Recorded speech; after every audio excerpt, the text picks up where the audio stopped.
শুভ দুপুর সবাইকে। আমার নাম আব্দুল্লাহ আল ফায়াজ সিনা। আমি ড্যাফোডিল ইন্টারন্যাশনাল ইউনিভার্সিটি সিএসসি ডিপার্টমেন্টে পড়াশোনা করি। আজকে আমি অত্যন্ত আনন্দিত আমাদের সিএসসি ডিপার্টমেন্টের সম্মানিত স্যার মীর সাফওয়ান মারজুক স্যারের ইন্টারভিউটি নেওয়ার জন্য। স্যার, আমাদের ইন্টারভিউ সেশনে আপনাকে ধন্যবাদ। Thank you. আসসালামু আলাইকুম স্যার, কেমন আছেন স্যার আপনি? আলহামদুলিল্লাহ, তোমরা কেমন আছো? আলহামদুলিল্লাহ স্যার। স্যার, যদি সংক্ষেপে আপনার পরিচয়টা একটু দিতেন প্লিজ। আচ্ছা, আমি আমার ব্যাচেলার শেষ হয়েছে Rajshahi university of engineering technology, যেটা হচ্ছে রুয়েট নামে তোমরা জানো। রুয়েট থেকে আমি বিএসসি শেষ করছি সিএসসিতে, আর এই বছর জানুয়ারিতে আমি লেকচারার হিসেবে ড্যাফোডিল ইউনিভার্সিটি জয়েন করেছি। ধন্যবাদ স্যার। স্যার, আপনি সিএসসিতে বর্তমানে পড়াশোনা করেছেন এবং আপনি জানেন যে স্যার আমাদের ইউনিভার্সিটিতে অনেক সাবজেক্ট আছে। স্যার, এত সাবজেক্ট থাকতে আপনি কেন সিএসসিকে চুজ করলেন? স্যার, আপনি কি নিজে এই সাবজেক্টটি চুজ করছেন, নাকি আপনার কোনো বাবা মা অথবা আপনার কোনো নিকটাত্মীয় এই সাবজেক্ট নিতে বলেছে দেখে আপনি নিয়েছেন? স্টুডেন্ট থাকা অবস্থায় সিএসসি আমার নিজের চয়েস করা। তুমি দেখে থাকবে যে সিএসসি এভার গ্রোয়িং একটা ফিল্ড। এখন তুমি যতগুলো ইঞ্জিনিয়ারিং সাবজেক্ট চিন্তা করো, তার মধ্যে সবচেয়ে বেশি গ্রো করতেছে কিন্তু সিএসসি, এবং এটা কোনো শেষ নাই।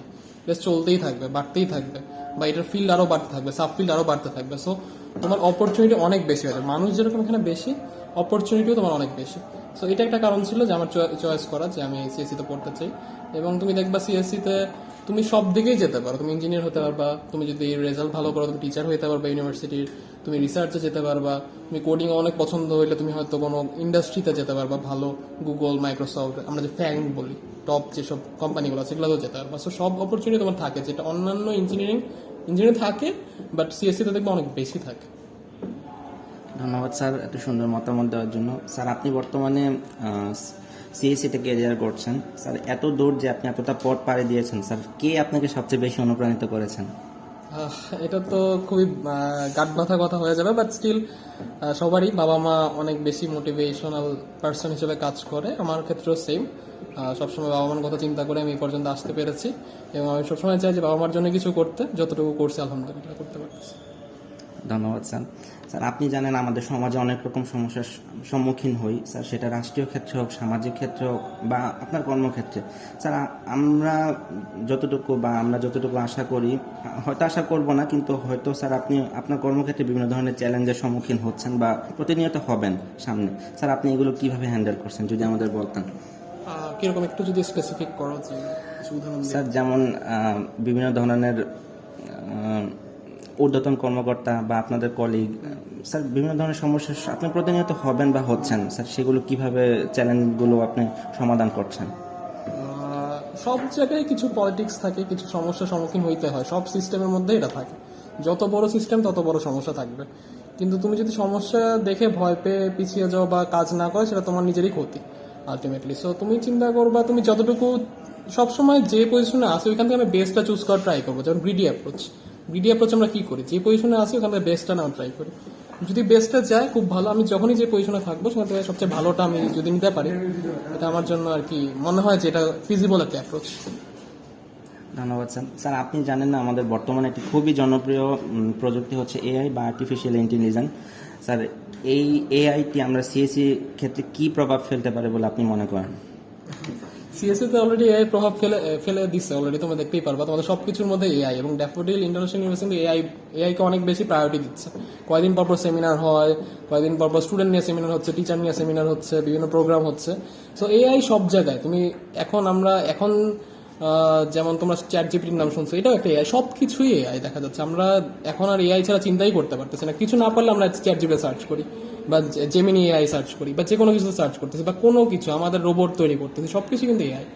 সো এআই তো এখনই শুরু হয়ে গেছে, সামনে আরও বেশি হবে। হয়তো মানুষের কাজ কমে যাবে, কিন্তু মানুষের কাজ আসলে কমে না। মানুষ আর একটু স্মার্টলি কাজ করবে, যেটা হয়তো যে নর্মাল কাজে মানুষ টাইম ব্যয় করতো সেটা হয়তো রোবট করবে, কিন্তু ব্যাক এন্ডে মানুষ কাজ করবে রোবট বানানো।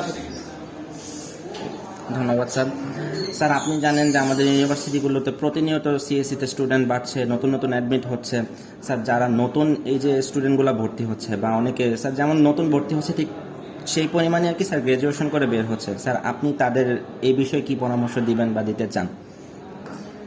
আমার পরামর্শ থাকবে, যেটা দেখা যায় যে অনেক বেশি মানুষ সিএসসি সাবজেক্ট অনেক বেশি পপুলার বলে অনেক বেশি মানুষ ভর্তি হয়, কিন্তু তারা দেখা যায় সময়ের সাথে সাথে ওইভাবে এনজয় করতে পারে না। তো অনেক হতাশ হয়ে যায় মাঝপথে, তারপর দেখা যায় কোনো রকম শেষ করে চলে যাচ্ছে। তো যেটা হয় যে কোনো রকম শেষ করে চলে গেলে তার শেষ হচ্ছে, কিন্তু সে এটার কোনো আউটকাম নাই যে 4 বছর পড়লাম বা 5 বছর পড়লাম এখান থেকে আর আউটপুট পাবো, সেটা পাওয়া যায় না। সো প্রথম থেকে আমি বলবো যে সাবজেক্ট চয়েসের ক্ষেত্রে একটু একটু চিন্তা করা উচিত যে আমি কি সিএসসি চয়েস করতে পারবো কিনা, বা করলে আমার জন্য লাভ হবে কিনা। আর যদি করি, তারপর নিজের কাজটা ভালোবাসতে হবে, যে আমি যে কাজটা করতেছি, আমার যে কাজটা, আমার ধরো এই সেমিস্টারে সি সম্পর্কে জানা দরকার, তো সি সম্পর্কে আমি জানতে চাচ্ছি একটু সি সম্পর্কে আমি জানতে চাচ্ছি, তো আমি ভালো মতো যাতে জানি বা টাইম দেই, তোমার কিন্তু এটা খুব ইম্পর্টেন্ট। তারপর সি এর পরে অ্যালগোরিদম আসবে, ডেটা স্ট্রাকচার আসবে, ওগুলো যাতে ভালো মতো পারে। তারপর ধরো যাদের প্রোগ্রামিং ভালো লাগে না, তারা ধরো রিসার্চের কিছু একটা করতে পারে, বা রেজাল্টটা কোনো রকম ভালো রাখতে পারে, কিছু একটা যাতে হয়। মানে এই 4 বছর যেন এমন না হয় যে নষ্ট হয়ে যাচ্ছে, আসলাম গেলাম শেষ হয়ে গেল, এটা যাতে না হয়, এটা করলেই ক্ষতি। এছাড়া কিছু একটা করতে পারলে হয়তো ওই লাইনে তুমি চলে যেতে পারো। অ্যাজ আই সেড আর্লিয়ার, যে সিএসসিটা অনেক লাইন আছে, তোমার খালি চুজ করতে হবে তোমার জন্য কোনটা বেস্ট। ধন্যবাদ স্যার। স্যার, আপনার কিছু প্রজেক্ট, রিসার্চ বা কিছু কৃতিত্ব আমাদের যদি বলতেন, জানি আপনি খুবই গর্বিত। আমি গর্বিত হওয়ার মতো কিছু এখন তেমন একটা করি নাই। তো আমি যদি বলি, 2022 সালে সিএসসি ফেস্ট একটা আয়োজন করেছিল রুয়েট, যেখানে ইন্টার ইউনিভার্সিটি আইডিয়া কন্টেস্ট ছিল। অনেকগুলো ভার্সিটি, ঢাকার অনেকগুলো ভার্সিটিও গেছিল রুয়েটে। ওখানে আমার টিম হচ্ছে ফার্স্ট রানার্স আপ হয়েছিল আইডিয়া কন্টেস্টে।